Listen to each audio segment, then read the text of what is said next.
क्यों दिख रहा है? ऐसा लग रहा है कि हंस रहा है।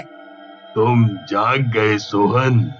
मैं हंस ही रहा हूँ क्योंकि अब तुम भी थोड़ी देर में इस विकास की तरह ठंड में ठिठुर कर मर जाओगे। क्या मतलब है? हैं?